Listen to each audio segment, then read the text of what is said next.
first place in my league. Got a blockbuster on the way and a pickup up my sleeve. They call my team insane, say I'm the one to beat. So you better bring your A game and start playing, 'cause every single... Welcome to the Great Fantasy Baseball Invitational Podcast. I am Justin Mason, lead fantasy writer and analyst at friendsoffantasybenefits.com. Joining me on this episode is Jesse Roche of Baseball Prospectus and the 5-Tool Fantasy Podcast. And Jesse was a pleasure to sit down and talk about kind of his process in putting together rankings in dynasty leagues, because he is a big dynasty league player and a really good one at that, and a really fun guy to talk to and get to know a little bit better. I've only talked to him a few times on the Potapalooza episodes back earlier this year, so it was nice to kind of get to know him a little bit better. Definitely go follow him on Twitter and go follow his work at Baseball Prospectus. So here is my interview with Jesse Roche of Baseball Prospectus. Joining me now is Jesse Roche of Baseball Prospectus. Jesse, welcome to the show. It's great to be here, Justin. Thanks for having me. Thanks for coming on. Before we jump into everything, remind everybody where you can reach on social media. Sure. My Twitter is at JAROCHE6, at JARoche6. And also you can find my work at Baseball Prospectus. Yep, and we'll get into some of your work because you do a lot of prospect coverage, and this is like prospect time of year, right? Because we're going to start seeing more guys come up. The MLB draft is coming, so I definitely want to talk to you about your process and what you do over there in terms of that. Sure. Yeah, it is definitely a very exciting time of year. We're going to see more promotions too, as more players. I mean, Julio Rodriguez got promoted today to AA. So it's just going to happen every week. We're going to see big promotions, I think, throughout the minor league season. And, we're going to see some, I think, surprising major league promotions at some point too. I'm not necessarily going to be able to predict them at this point, but I think we may. Well, I'm looking forward to picking your brain a little bit there. But first, let's talk about the TGFBI team, because your TGFBI team is doing fantastic. You're 28th overall, I believe, and first place in your league without your second round pick. You haven't had Mondesi pretty much all season. How are you doing that? Actually going into the year when I did draft Mondesi, I actually have 0 dynasty shares of Mondesi, and most of my writing and work is dynasty related, but I love doing redraft because I think it does help educate me on the dynasty aspect, because this year, the current year, is always number one priority in any dynasty league. So I have Mondesi in both my redrafts, and it's not been good that he's been out. But in TGFBI, I actually hedged hard. I drafted Semien, who I had initially started the year out as a utility before he gained second base eligibility. I actually drafted him basically as my second baseman. I drafted Didi Gregorius, and later I drafted Nico Horner, which was a cut. But I've been just trying to shore up that middle infield all year, and it's still been a battle. I recently had to drop Taylor Walls. I was able to pick up Ahmad Rosario on waivers after someone dropped him, and he's been fantastic filling in.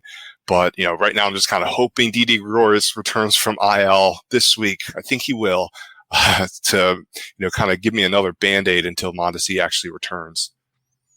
Yeah, because I think often when we see teams doing well in an overall competition, we think, oh, this team has got to be really healthy, really lucky. That hasn't necessarily been the case with your team, right? You've lost a lot of pieces. Are you just churning and burning as you go? Yes, there's been a lot of churning and burning for sure. And, honestly, I think this year, most teams, even the top teams, are probably battling injuries because there's just been so many injuries this year. But yes, obviously Mondesi's been hurt. My first pick was Garrett Cole. My third round pick was Rafael Devers. Both of them have been healthy all year. I think, for now, crossing my fingers again. But injuries are going to happen. You just have to make sure you can, have the depth on your bench, which I actually I usually don't draft depth, but be prepared to just be aggressive in free agency immediately. Spend your fab quickly on guys that are popping, and try and patch really fast. because, at this time of year, there's not as much that's going to become available on Fab that's actually, worthwhile, because a lot of the guys that have popped have been established. So, I was aggressive early with Fab. That's helped me. But I'm still, still struggling, trying to figure out ways to make this roster work, the rest of the way, and, battling every single week. That's so important to try and maintain your overall, maintain position overall and maintain the lead in the league in Roto. Let me ask you about your closer strategy, because one of the outside of the fact you're like 200 plus spots ahead of me in the overall, one of the huge differences in our teams is you have saves just locked down, and you went after them pretty hard in the draft. You took Edwin Diaz in the 5th round. You took Kimbrel in the 11th round. You took Jose Leclerc in the 20th round. You took Jake McGee in the 24th round. Was the idea hey, I'm going to cast my net kind of far and wide and hope that at least I get 2 locked-in guys? Yes. So last year was a mess for people that are chasing saves. And I think going into this year, there was so much uncertainty. I think that there was maybe 11 or 12 closers that had fairly good job security heading into the year. And I wanted to get at least 2 guys who I felt had locked in roles going into the year, and that was Diaz and Kimbrel. Obviously, I did not foresee how good Kimbrel has been, but I did think he was going to have a bounce back year, and I got a lot of shares of him all over the place this year.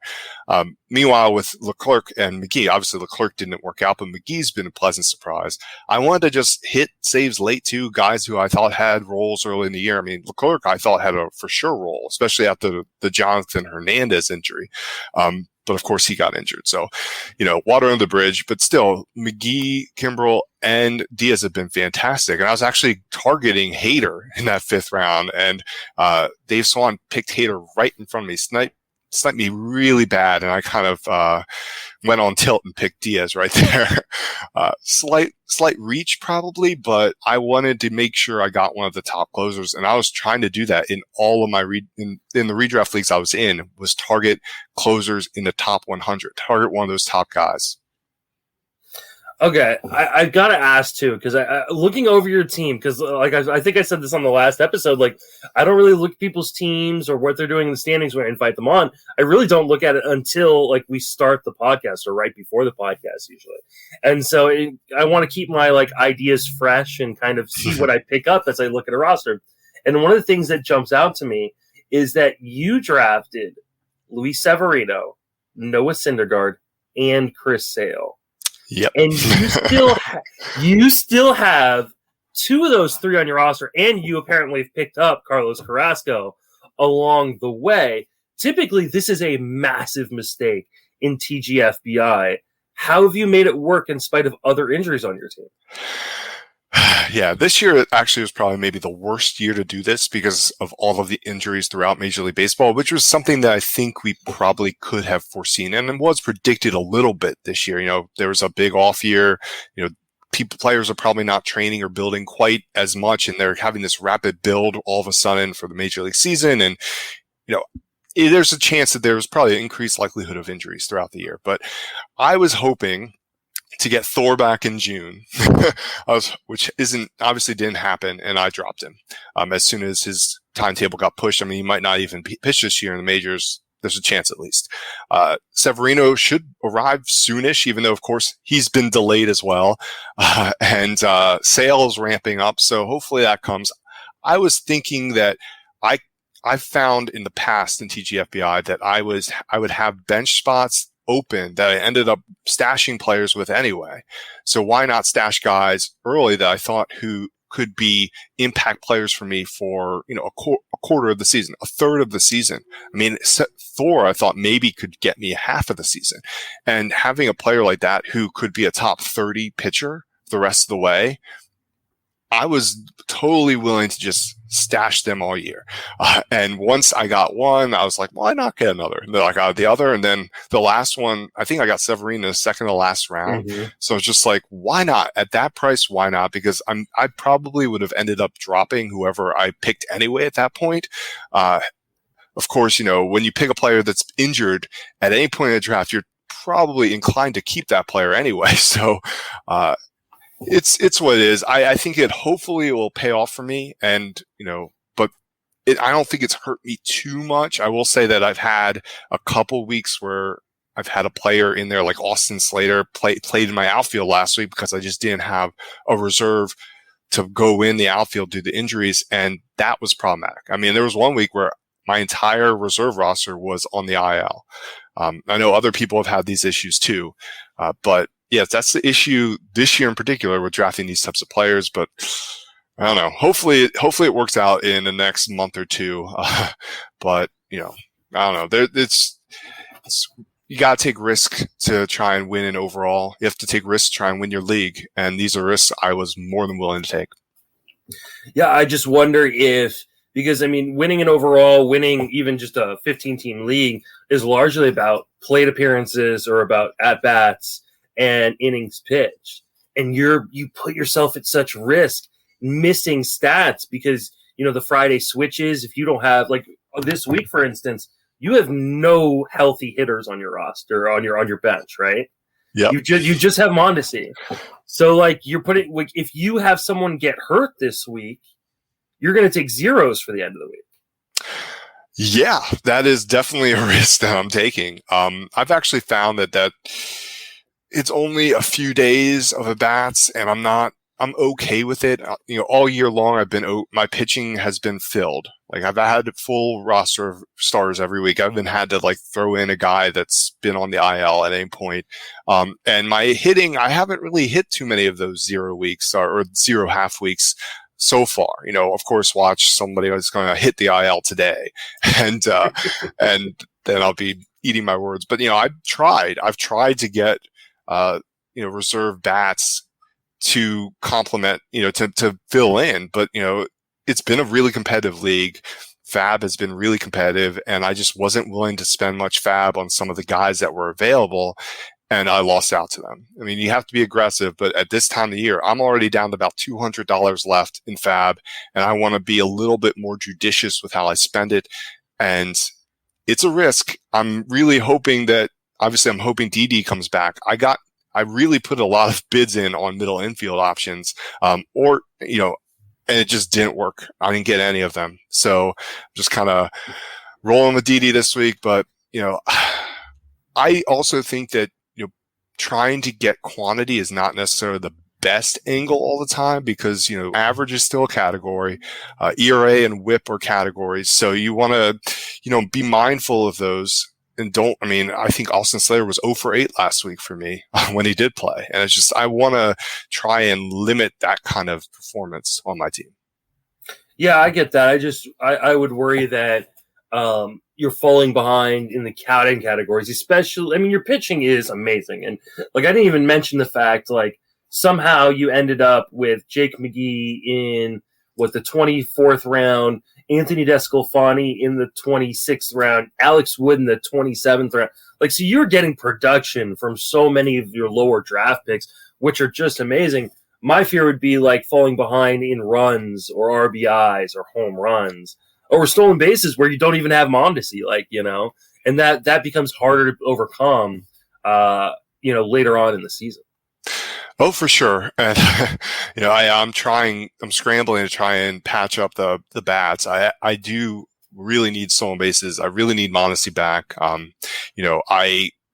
I could move way up in my league's rankings if I actually got stolen bases from Mondesi. So I'm 10th in my league, tied for 10th with 44 on the year. And if I just had 12 more, I would be 3rd. So, not having production from someone like Mondesi, not having that additional stolen base, push from anybody on my team has been problematic. And you're making a great point. And now I'm really rethinking my roster, going into next week, thinking that maybe I need to cut a couple of these, arms and just make sure I have bench bats on my roster moving forward. Yeah. Cause if you got 10 stolen bases, you'd probably move up another 5 spots in the overall. Just doing quick math off my head, looking at the standings, like you have a lot of room to gain just by gaining some of those stolen bases, and you can still get them. Mondesi has last few years, like in a month, like given like a team's worth of stolen bases. Oh yeah, and there are pieces that I could, that could really help push my team over the top a little bit further. But yeah, Mondesi is definitely the guy I need to perform. Unfortunately, there just isn't much hitting left on waivers right now. Mm-hmm. And this week was just a tough one in general, I think. There just wasn't a lot out there. So we'll see. I feel pretty good. Like you said, I feel pretty good about my pitching. I do think that I need to, try and make up ground with stolen bases. And hopefully, if I can, like you said, I think I can really make a push at the overall. There was one point in May, I believe, where I actually got up to like 13th or 12th or something. And then I had a 2-start week of Martin Perez where he just got blown up. and I blame Jake Devereaux for that, I will just say. He's a big Martin Perez proponent, and he convinced me, and it did not go well. But again, it was like, I think he pitched against the Yankees and the Astros or something. So, I mean, I should have known better, but. Yeah, there's nothing worse than like throwing a guy out for a 2-start and just watching, like, not just one start, like, it'll happen. Like one start blows up, the other start's good, but watching 2 starts blow up. I did this with Johan Oviedo this week in my main event. And it's like, okay, I got a really easy, nice 2-start with Oviedo. Pittsburgh, right? Yeah. Pittsburgh. It's in St. Louis too. Yeah, exactly. Like, and just, it did not go well. So, I mean, that happens, and you're going to have those throughout the season. Last question about your TGFBI team actually kind of transitions a little bit into like your work. Do you find TGFBI a challenge because you play so much Dynasty? I play in Dynasty leagues with you. You're an active participant in Dynasty leagues, which means you like to trade. Like the not having trading, does that like add a level of difficulty in NFBC that you're not used to necessarily in Dynasty? I don't mind not being able to trade. I think that I really have issues sometimes with trading, period, in any league, because I think that there are often, especially in a league like TGFBI, there will be, I hate to say it, but there will be owners that are weaker than others. And there will be some owners who are sharks who will send thousands of trade offers to people if one of them gets accepted, one like lopsided trade, it really throws off the entire league balance. So I'm okay with it. I think the biggest problem is, if I need steals, I just kind of have to try on waivers or make sure I draft it, which I obviously tried to do. And that's, I think, the biggest problem. It makes the draft that much more important in TGFBI. Of course, you have to be active on waivers to try and make up ground and patch up holes. But, not being able to trade, I'm fine with it. I think it makes the format a little bit unique. I really don't love trading a ton in redraft anyway. In my other redraft, I haven't made one trade. I don't even think I've sent a trade offer in that league at all. Partly because I have like no pieces to trade because everyone's been injured. But I'm okay with it. I think that, especially given the overall context and the fact that there's going to be different writers that are that write for the same website and same leagues and things like that. I don't know. I think it's good. It helps eliminate any possibility of collusion just about. And I don't know. I don't think there's really much grounds for complaining other than that, it leaves you kind of out of luck if you really need a category and you have someone like Mondesi on the IL and you can't really, make up ground because you don't even have an option to trade. Or if you have like 5 stud closers and you can't trade one and you're not going to be starting everyone every week. That's the only downside, but I'm fine with it. Yeah, I mean, that's been my biggest downfall this year is I do the opposite problem with closers is I have had none. Like I drafted Trevor Rosenthal and Archie Bradley and Jonathan Hernandez and like all these guys that I was like Nick Wickren, like all these guys I was like, oh, they're either locked in closers or I think there's a really good path to it. And it just hasn't worked out. And so like this week, or like over the course of the entire season, like I've just been throwing money at closers. Yeah. And I wish I could just go to the team who's first in saves in my league and be like, hey, here's a power hitter, or here's a stolen base guy, and like give me some saves, but it's not working out. Then again, I'm in the Barf League this year, and I've been trying to trade for offense because I've got this stacked pitching, and no one will trade with me. Like it just, sometimes you just can't trade them out, even if the rules allow it. Yeah, I think it is really league specific. Some leagues have very active traders and some leagues just don't. And I mean, I have a one dynasty league that's my home league that most owners in that league just don't want to trade, like ever, like never. And it's wild. It's my home league. So I'm giving them all benefit out. I never want to try and take advantage of my friends or anybody for that matter. Sorry. I don't take advantage of anybody in trades. I try to be a fair trader. But now there's some leagues I'm in where there's like multiple trades every day, just about. It's wild. Any league with Ian Kahn or Tom Trudeau. Yeah. Jordan Rosenblum as well, I will say. I don't know if you're in any leagues with him, but he's a writer at the Dynasty Guru, and he trades like crazy. And honestly, some of the stuff he's done with all the trades he's done, at least in 130-team league I'm in, has been very impressive. I've been very impressed with him. But again, being that active with trading is difficult, especially when you have so many leagues. Yeah, I thought I was a very active trader until I got into leagues with Ian and Tom. And then I found out, no, they're on a different level. Ian is I think Ian's probably the best trader I've ever known in any league I've been in. It's not even close. Yeah, because he makes it personal and intimate. And he will call you on the phone, and Ian just a very likable, outgoing guy, and can't imagine anyone disliking the man, and it makes it easy to work, and he's very reasonable. But yeah, very, very good trader. Shout out to Ian Kahn.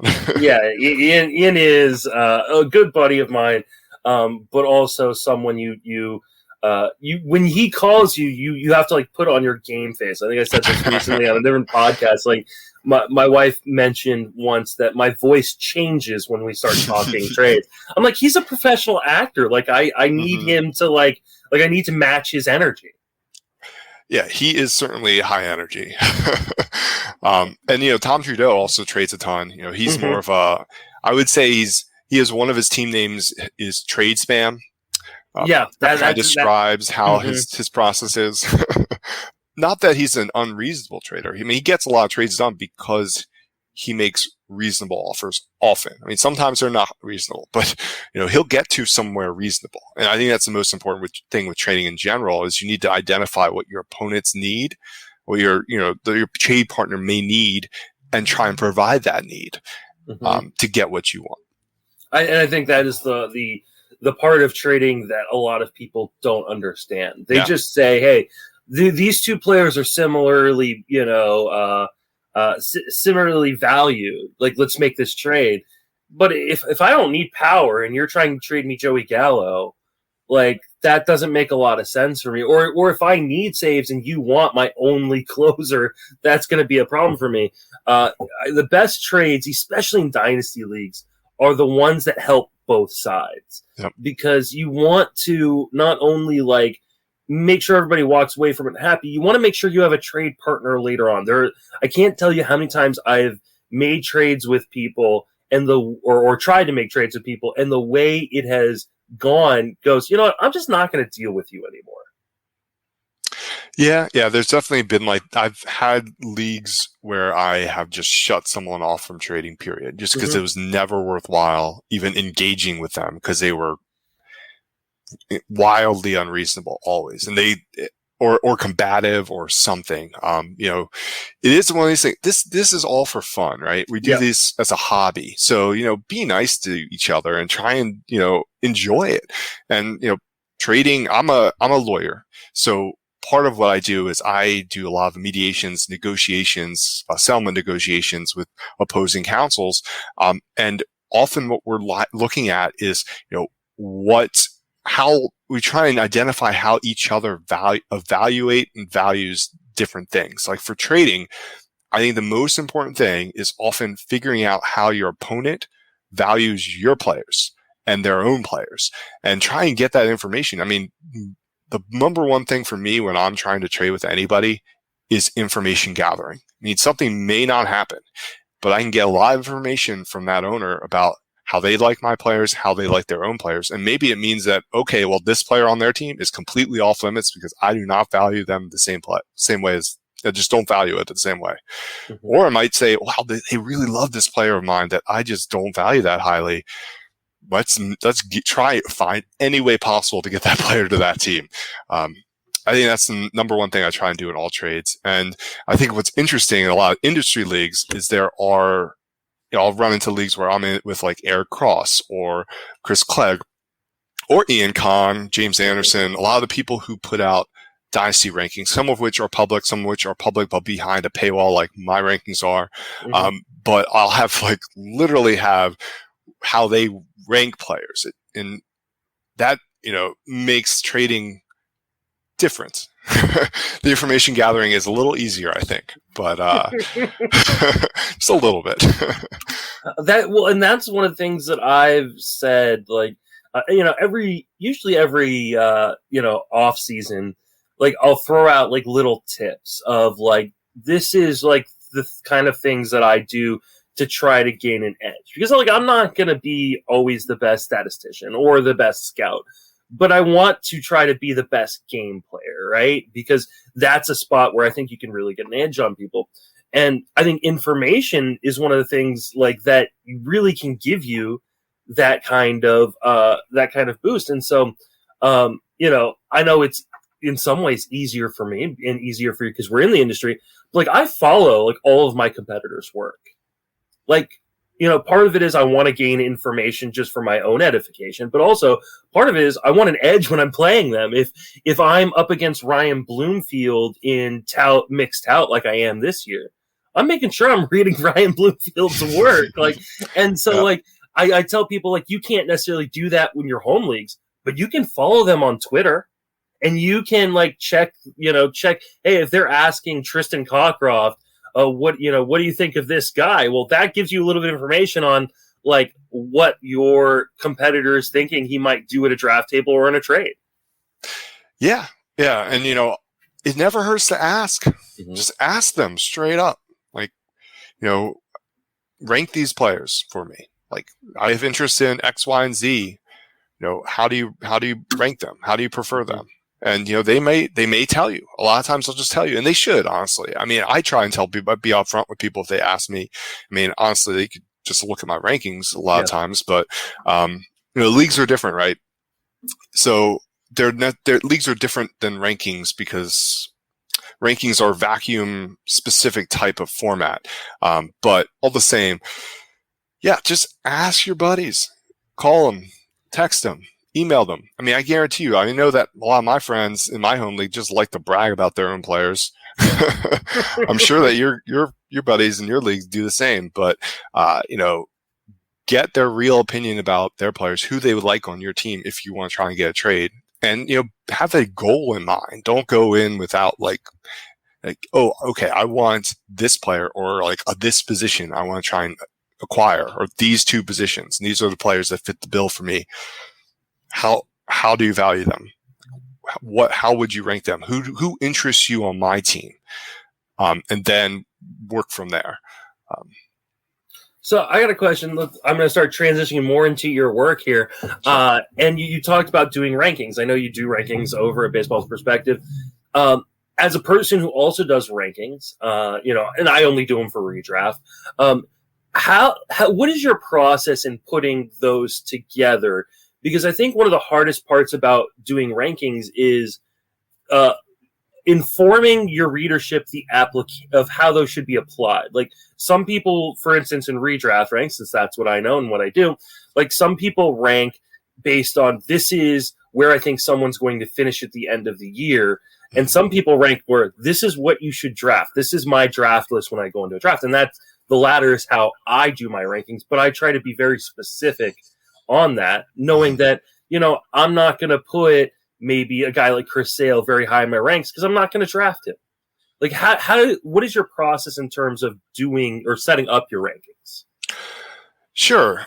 So technically I rank prospects and major league players separately to start. I have separate Excel files for them, partly because I do a top 400 prospect rankings and top 500 dynasty rankings, which does include prospects.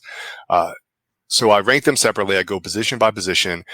What I look at is what I think of their present value of their long-term production. So, if you're familiar with present value formula, it takes, year after year after year and discounts years the further away you go. And it's dynasty. So technically it's forever, right?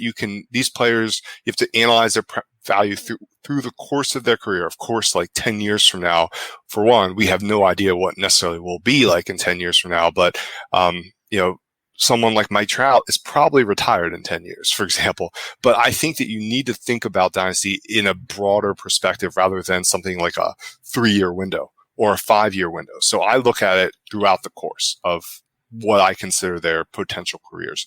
But by doing that, I look at how I weigh it with, what kind of production can they give me in terms of batting average, home runs, run production, stolen bases, and standard 5x5, and I can tweak it depending upon, I've done OBP rankings before, but it gets complicated the more you add to it, for sure. But that's sort of the baseline for it, and the way I have done it is it basically assigns a score to each player, and it allows me to fold in my prospects to my major league players pretty neatly. Now the scores create basically massive tiers. So then within the tiers, there can be massive movement, and the tiers can be massive. For prospects, for example, from about 200 all the way to about 350 is one tier. They're all the same. They're all very similar values to me. Their values they can provide different, some might be providing you average, some might be providing just power with no average, or there's some people with potential 5 tools, but a ton of risk because they're, in the rookie ball or they're 17 years old. So that's how I go about doing it. And I think that, there are some people I know that I think ESPN, for example, they do it just straight up on 5 years, 5-year production. That's it.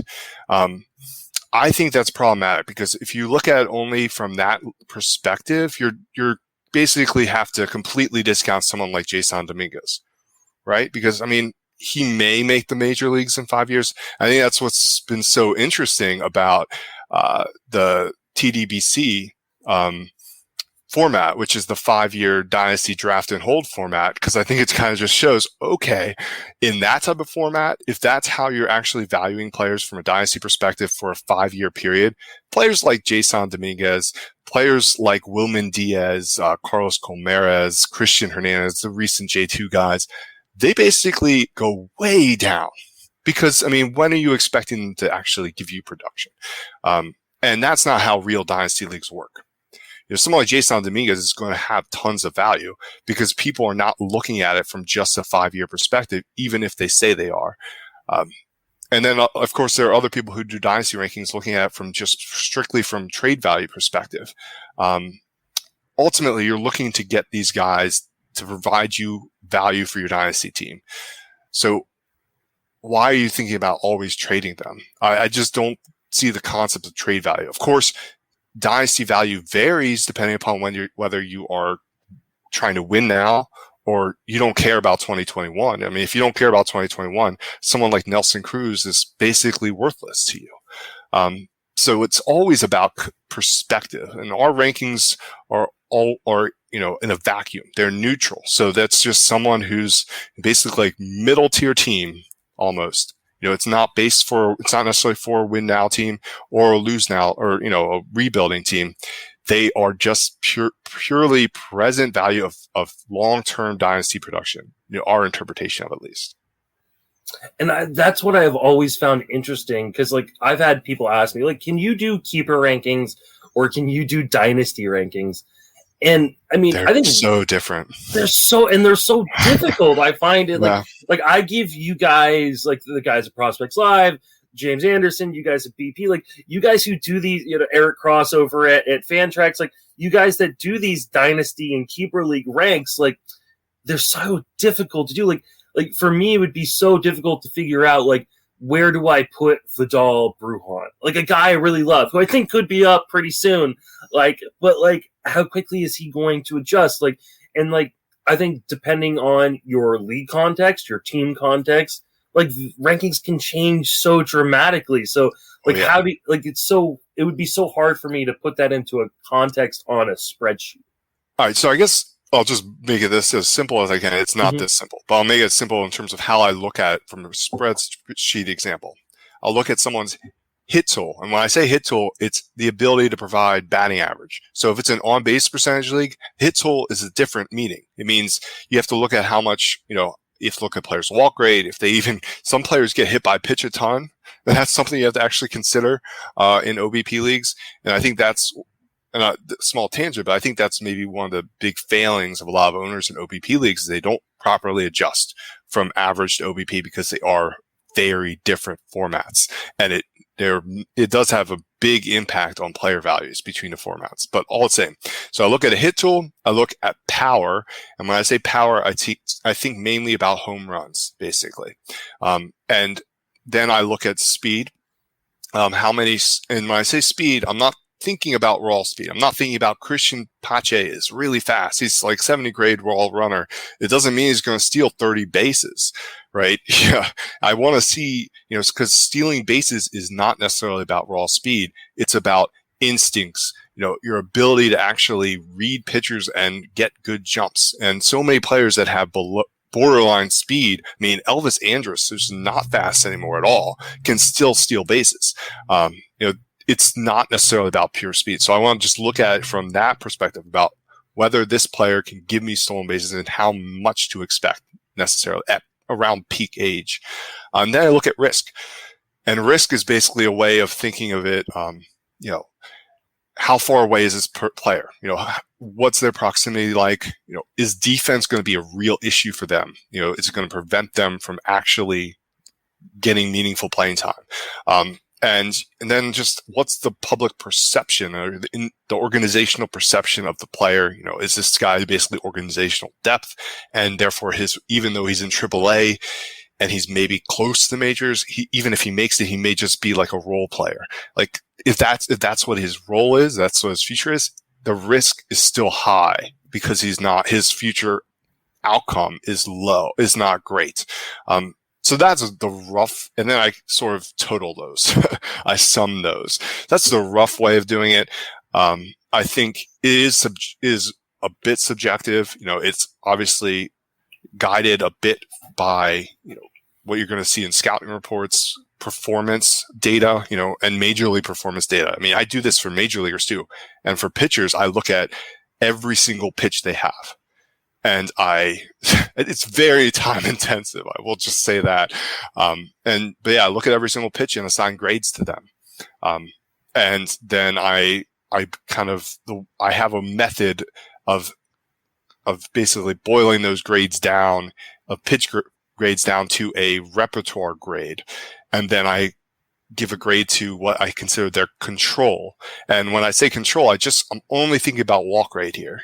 Not about command, because command, I think, impacts the actual quality of the pitch, not what I'm talking about when I'm talking about control. So repertoire, control, and then I have an additional grade for pitchers that it depends on if they have a really deep repertoire, more than 3 usable pitches, like a 4th really legit usable pitch that's at least major league average. I'll give them a boost, and then risk again. It's similar, if there's injuries related to pitchers and, proximity, all kinds of different things can weigh in risk, whether or not they're, how big of a relief risk they are. Forever, I had Freddie Peralta way down my rankings because I always assigned him a really poor risk grade because I thought he was destined to be like that swingman relief role but of course that has, he's truly broken out this year. And it's really caused me personally to rethink how I assess pitchers. So where did you learn how to do this? Like, did you grow up playing baseball? Is this like natural because you were around the game growing up, or is this something you've had to learn kind of as an adult? Yeah, I grew up playing baseball. I played in college, actually, D3. Okay. I was a pitcher, so hence I know pitching a lot more than I know hitting, and I trust other people's eyes on hitters more than mine, and I can identify a lot of what you want to see in hitters when you're scouting them, but I'm by no means anywhere near an expert on hitting scouting. And there's definitely tons of those at BP. And everyone, while I'm talking about it, everyone should go subscribe to BP because it's not just fantasy. It's not just dynasty. There's a lot of scouting work that's done. The prospect team at BP is fantastic. And their midseason top 50 is coming out in a couple of weeks. So, go subscribe to BP for rankings and real life baseball coverage, which is fantastic. But I also was, when I was young, I was really into APBA, which is a baseball board game. And I was like a math nerd growing up. So, and I was an economics and math major and then a lawyer. So I just loved creating sheets and organizing my thoughts on players. It was at the very beginning, when I first tried to start rankings, I just did it for my home league. That's it. And I did it based on what I considered trade value. And my base grades were, like picks, right? So what they would be worth in a rookie draft, right? So like Mike Trout would be worth like 10 early first round picks or something like that in a rookie draft. And that's how I assessed player values then. And then my whole grading system morphed over time to once Brett really got involved with my rankings more at the Dynasty Guru, when I really wanted to start putting out more in-depth rankings, I tweaked the way I did my system. I think it's more doable now. It's more catered to what we're trying to produce and put out there in terms of dynasty value and how we interpret dynasty value, not trade value. So when did you start playing fantasy? Did you start like playing in college? Because like I can't tell you how many people I've had on this show that are lawyers or went to law school, and they all started playing in law school. Is that wow. Your story too, or no? Okay. I started playing fantasy base. I think the first thing I did was fantasy football. That was in high school at some point, and then I did fantasy baseball shortly thereafter. But the first real leagues I ever was in, I think I did like one like $30 back when ESPN wasn't free, I don't think. And I think one of my earliest picks was like Jim Edmonds. I think it was the first year I ever did it. I think I picked Vlad Guerrero Jr. first or second overall. Vlad Guerrero Sr. Oh, yes, sorry. Yes. I haven't. Well, you can see where my mind's at. But yeah, I picked Vlad Guerrero, like first or second overall, and that was the year, his like down year where he's injured a bit. So that's like roughly when I first began. Then I got into Scoresheet, which is a simulation type league that's run. It's very interesting concept. It's closer to real life. I don't know if you're familiar with it. I don't know if our listeners are. A little. I'm a little bit familiar. I've had people ask me to be in Scoresheet leagues. But like I haven't been able to like go like I've got enough bandwidth for it yet. Yeah, it's definitely something that's an adjustment for sure. It's a sim league, so you're looking at defensive value and offensive value. It's closer to real life than I guess most fantasy leagues are, but it's still, it has its flaws, but it is very enjoyable. But that was like the first type of keeper league I ever got involved with. And keeper, it's like a pseudo dynasty, right? Because it limits your number of keepers, but you can keep these players forever. So it's sort of dynasty, but not true dynasty. But I did that for a while, and that was a lot of fun. But then when I got to college is when I started my own league, and it went from there. But I didn't get into actually putting out content until I was in San Antonio, Texas, for a year with my wife, when she was doing her internship, because she's now a clinical psychologist at the Citadel in South Carolina. Oh. And she was doing an internship in San Antonio. I came with her and worked remotely that year. So, while I was there were times where my workload was light because I couldn't do like the in-person work that you often can, that keeps you going as a lawyer. So a lot of my work was like research and bigger projects. And when there was dead time between, deadlines, I was kind of bored. I didn't have a lot of work to do. So I got into creating content and got started at the Dynasty Guru. Okay. And then, so when did that change? Like how long were you at the Dynasty Guru before you kind of transitioned over to BP? I was at the Dynasty Guru for 2 years before I went over to Baseball Prospectus. It's a fantastic site. They have great writers there, and Shelley Verstraete is the main editor, I suppose, at the Dynasty Guru right now. And they do great work. Everyone should go check out their content as well. But it was a great place to get started. And Brett wanted me to come over to BP to jumpstart, because they had never done dynasty rankings at BP. Brett forever did his own dynasty rankings because he created and founded the Dynasty Guru way back when, like in 2006 or 8 or something. And he did dynasty rankings. He may be like the original dynasty baseball ranker actually out there. I don't know if anyone did him before him. I think prior, like most people, like I know for like my dynasty leagues back in the day, like we would go to John Sickles, like, right. Yeah. And like, but it was regular baseball prospect ranks. It wasn't like you would have to like kind of figure out in your mind, like, okay, how does this translate to the fantasy game? Because a fantasy prospect and a real life MLB prospect are two different things. Yeah. And I think Brett was the first one that I think started really doing that folding. And one of his first writers that on Dynasty Guru was Ian Kahn. Yep. So, and there was a lot of fantastic writers that got started there. But yeah, Brett wanted me to come over to BP to jumpstart Dynasty rankings, Well, there had been Dynasty content, but no rankings at BP. So we transitioned all our rankings there. And the Dynasty Guru still puts out rankings, but they're by Shelley, Jordan, and Keaton. But it's always good to have more minds out there, more people that are knowledgeable putting out rankings so that we have more stuff to compare and contrast. There's more rankings than ever nowadays. And that's both great. And I don't know, I want to make sure that people that do these rankings do put in the work, because it should require a lot of work. Every single player needs to be analyzed. And I can tell you that I do that. I put that work in, and it takes forever. I don't know. It's been an interesting process. Last year was hard. I will admit that I sort of wasn't as into everything as I normally am. Like I am back to it this year. And I think it hurt a bit me. It hurt me in terms of the content I produced. I don't think was as high quality as it could have been.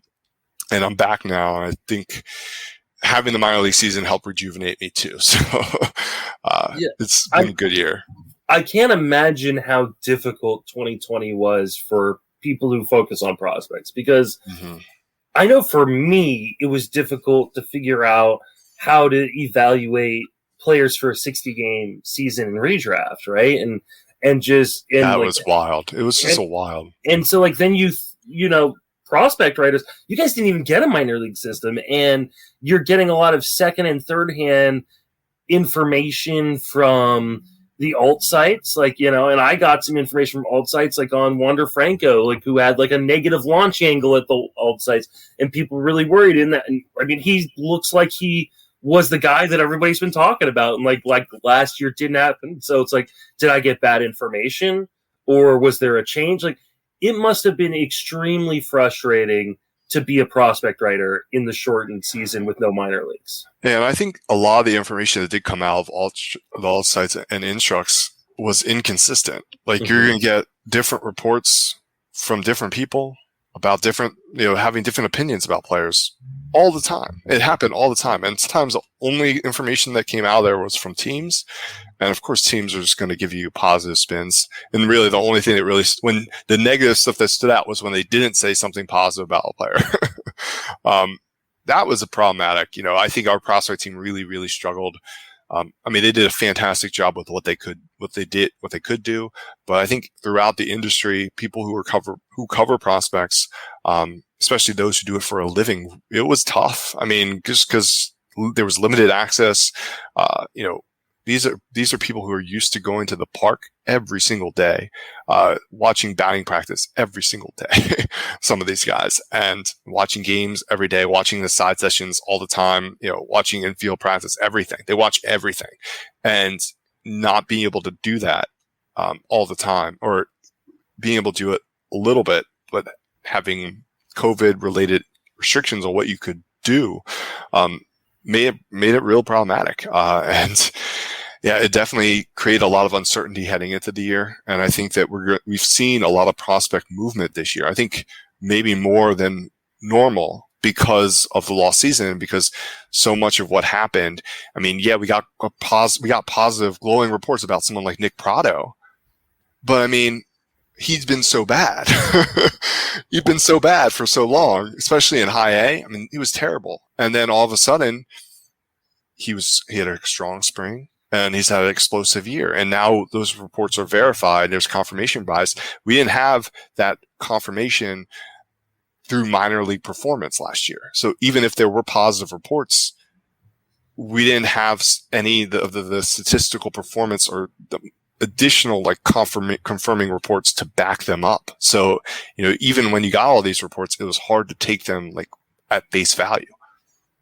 Yeah. And does it make I know it's got to be, I know it's difficult for you guys, for his prospect evaluators and things like that. It's got to still be difficult for teams too. I wonder if we're going to see guys maybe get traded that end up being at the deadline, for instance, then end up teams just completely misevaluated them, for good, bad, or indifferent. Maybe it'll be another one of these James Shield for Fernando Tatis kind of deal, where 5 years down the road you're going, oh my God, that happened. Do you think there's going to be more of that because teams didn't get a chance to evaluate their talent?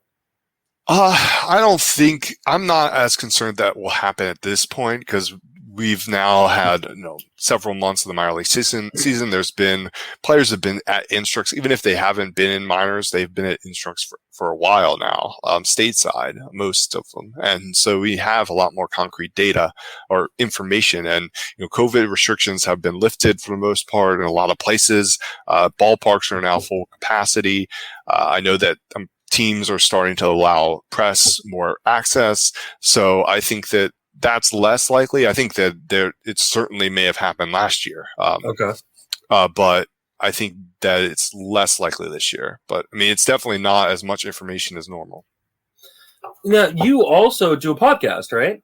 With Yes. Eric and Jake. Yes, 5-Tool Fantasy Baseball podcast hosted on Fantrax with Eric Cross and Jake Devereaux. And what's that been like? Because you've been a guy who's mostly been kind of behind a keyboard, right? For most of the time doing this. Now you're behind a mic. Yes, it's been a challenge. It's been a lot of fun, and especially since we started right before COVID. Mm-hmm. So then COVID hit, and we had our whole plan kind of was thrown out the window. And it's not the best time to start a podcast, but I think we've learned a lot over the course of time. I will say, Eric's fantastic. Jake is fantastic. Both of them are great dynasty minds. They really do know their stuff. And I think one thing our podcast brings that maybe others don't is that we legit do have differences of opinion, and we will voice them, with respect, of course. And I think we all have good stances on players, and we take it's well researched and well thought out, our stances. Even I think the biggest thing for me is I'm learning how to do all this on the fly. I don't have a fancy mic or anything. I just have a headset, and I think that I can be more well spoken. I'm working on that, but I think it is a fantastic pod. We give a lot of good information. So yeah, definitely go check it out.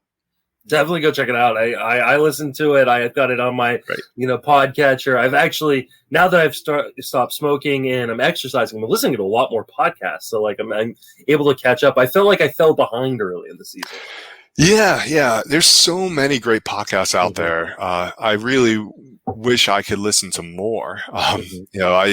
But that's the great thing about this time of year, this year, right, in general. I think that there's just so much great content, and the industry is so, we've open arms for the most part. I mean, there are, of course, with any industry, any group of people, there's going to be some bickering here and there, but, for the most part, everyone is welcoming and supportive. And, there's a ton of knowledgeable people that a lot of people who got started in this industry in fantasy are now moving on to bigger things too. And, I think that, yes, I mean, go listen to our pod, go listen to all the fantastic pods. I know that there's baseball pods at Baseball Pods. He listens to all of them. It's like, man, I don't know how you do that. Between him and Yancey Eaton, like, I don't know, like, do they just have it playing in the background throughout? Like, do they like, I know they both have full-time jobs. Like, I don't understand how they get through so many podcasts. Yeah, I will say that there are ways you can live life when you don't have a wife and child that allow you to do certain things like that, or go to baseball games all the time. I will say that if I was a single man, I'd probably go to Charleston Riverdale games basically every day, but that the weather's good here. But, now I can games are all at 7 p.m. That's so hard to make and swing when you have a 2-year-old son and, a wife that you need to spend, you want to and need to spend time with. So, certain things definitely get sacrificed. How do you work that balance in? Because I've got a 10-year-old and I have a 2-year-old and a wife, as many people know, trolls me on Twitter. And like, I get away with a lot more than I think maybe other people would. Because my wife, as much as she trolls me, is super, super supportive. But like, how do you find the balance between the family and the work? Because like you said, like the amount of work that goes into just dynasty rankings and prospect kind of analysis is huge. Yeah, it is a ton of work. I think that, I have great flexibility with my real work right now. It comes in ebbs and flows a lot of times, because for what I specifically do, there will be busy times where I make it very difficult for me to put out content.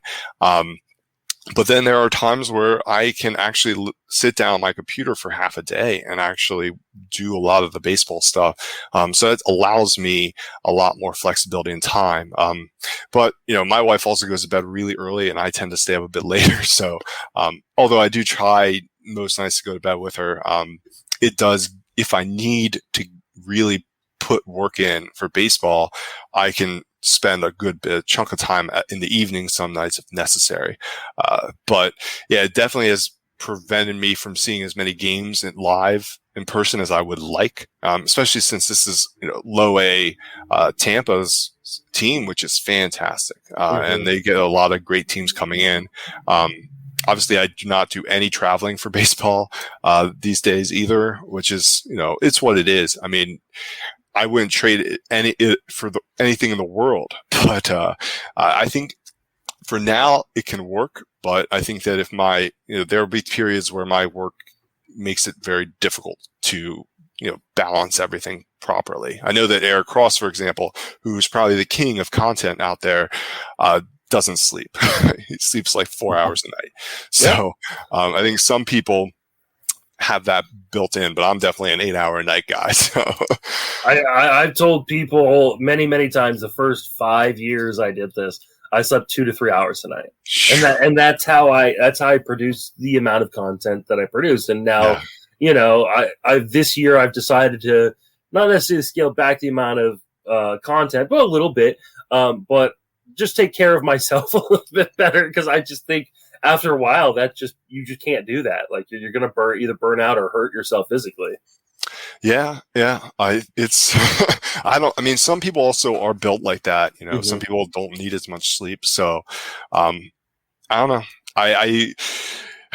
Hopefully over time it'll work itself out for everyone, for you, for me, for Eric. Hopefully you all are healthy, and I'm able to continue to produce all the content I want to produce. But the editors, the BP, have also been very gracious with allowing me to shift my schedule around if necessary, because I'm scheduled every Thursday, but it's hard to necessarily get what I want out on Thursday. I mean, this week my top 500 update is coming out, and it's scheduled for Thursday, and I have not started it. So I do not think it's going to be out on Thursday. And I'll have to let Mark and JP know at BP, but it'll be out this week for sure. It's tough. It's tough, especially the way I'm organizing my schedule. I have the top 400 prospects, which I released last week at Baseball Prospectus. And then this week is top 500 dynasty rankings. So yeah, it makes it's two things in a row that probably take over 30 hours of work to complete properly. And some months they're even more work. I mean, it varies obviously month to month and how efficient I can be. But when I update my rankings, I look at each and every player and I analyze that player, and that's why it takes so much time. I mean, that's a lot of work to do.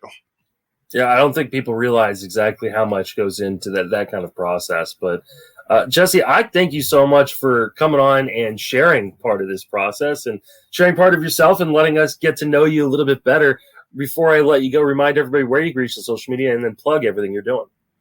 Sure. Yeah. You can reach me on Twitter at JARoche6, JAROCHE 6. And I'm at Baseball Prospectus, and you go ahead and follow the 5-Tool Fantasy Baseball podcast at the number 5-Tool Pod. And, follow our co-hosts too, Eric Cross and Jake Devereaux. And be sure to ask Eric Cross lots of questions about your dynasty team, because he doesn't get enough.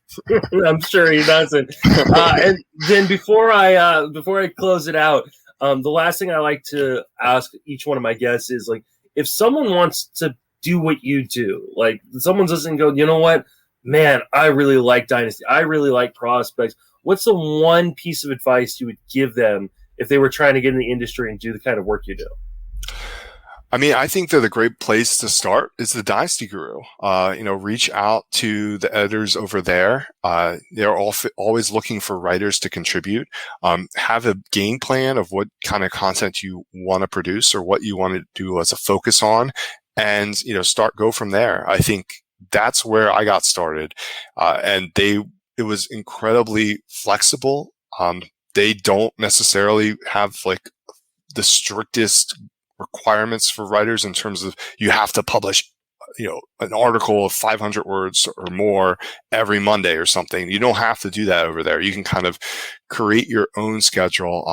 And they take all comers. All you have to do is provide an initial article to them, that demonstrates your, knowledge, your dynasty knowledge, or your baseball knowledge in general, and you're in the door. And that's where I would recommend anyone starting. Awesome. Jesse, thank you so much for joining me. Thanks a lot, man. That will do it for another episode of the Great Fantasy Baseball Invitational Podcast. Again, go follow Jesse on Twitter. Go follow his work over at Baseball Perspective. Go and listen to his podcast, the 5-Tool Podcast with Eric Cross. It's a great podcast that I've been on once before. Go back and find that episode if you want. You can follow me on Twitter at Justin Mason FWFB. Read my written work over on Fangraphs, Friends of Fantasy Benefits, and TGFBI.com. And you can hear me on the Sleeper and the Bus podcast, the Friends of Fantasy Benefits podcast, and, of course, this podcast. And hopefully we'll continue to keep going strong. I've got some guests set up here for the next few weeks. I will be taking a week off in July during the All-Star break, so don't expect any content, though I may try to record something before that and release it that week, so at least something's going up. But if you'd like, you can give us a rate and review, and if you do a 5-star rating, it really, really helps out the podcast and get seen by more people. But that is going to do it for us. For Jesse and myself, thanks for listening. Have a fantastic baseball season. First place in my league, got a blockbuster on the way, and a pickup up my sleeve. They call my team insane, say I'm the one to beat. So you better bring your A game and start playing, 'cause every single week another win for me. Yo, Commissioner, you can just pay me now. City win first place, then take a bow.